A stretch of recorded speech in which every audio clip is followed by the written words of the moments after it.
مملكة نصرانية اسمها مملكة الأوتوستراد أجرى القاهرة. عليها عبد الرحمن الناصر وضمها ده دار الدفاع الجوي بانوراما حرب أكتوبر منذ سنوات كثيرة إلى أملاك المسلمين رحمه الله. واللي جاي الشاشة اللي قدامنا دي عدد سكان مصر سنة 127 106 مليون 941 بلغت شأنا عظيما 186 ألف. دول عدد سكان مصر. سنة 327 بعد 27 سنة. وكل اليافطة اللي قدامنا دي عدد سكان مصر يأخذ هذا 106 مليون 100,000 ويتجه 941 ألف 187.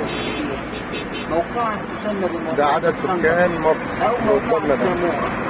وهناك زلة عدد سكان عبد مصر. الرحمن الناصر رحمه الله. ده بعد ومن الصورة من اللي البشر من الأطفال. دخل عبد الرحمن الناصر هذه الموقعة وهو يعتقد في قوته ويعتقد في عدده قلب القاهرة. ونسوا الدعاء الذي كانوا يدعونه لرب العالمين أن ينصرهم من الضعفاء. فدخل الموقع بهذا الجيش الكبير دي مدينة نصر. مدينة نصر دي الكلية أو دار الدفاع الجوي. ده الحرس الجمهوري آسف. اللي احنا قدامه ده الحرس الجمهوري. هنا كانت مجزرة الحرس الجمهوري.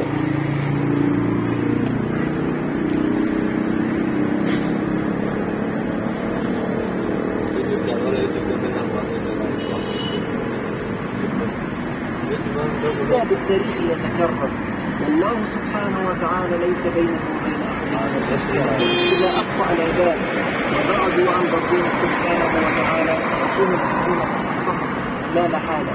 هزم جيش المسلمين في موقعة الخندق ده الأوتوستراد دار القوات الجوية. من المسلمين 50,000 من جيش قياما 100,000 نصف الجيش كان بالتفكير وفر عبد الرحمن وفر الجيش وعادوا إلى أكتوبر بهزيمة خلال واحدة يا راجل يا راجل. دقيقة من اليمين إلى شارع الثورة باتجاه صفر.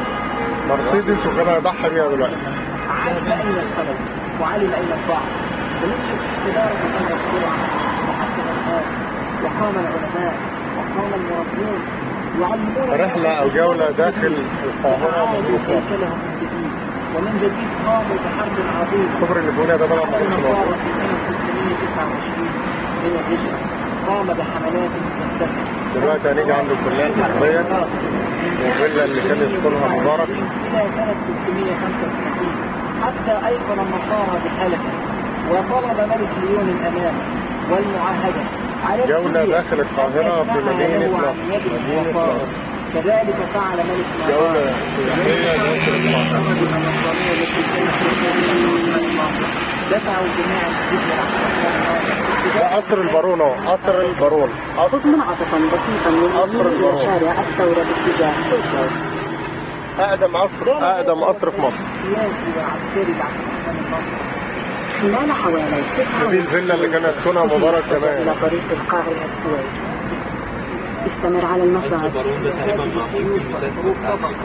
بل كان متوازنا بكل أموره رحمه الله.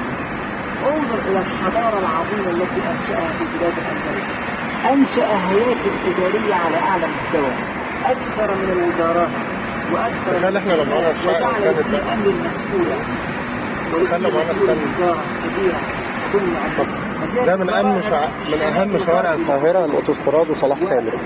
الاثنين دول هم شريان القاهرة. فالوفود الكثيرة التي أتت له من كل بلاد العالم كده احنا اتجاهنا لمطار القاهرة. مدينة الصحراء على درجات مختلفة.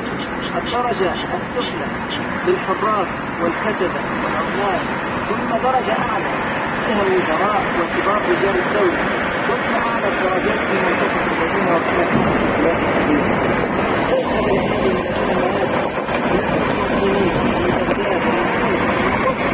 أنشأ قصر الزهراء ولم يبقى في الإسلام أبدا قصر مثل قصر الزهراء.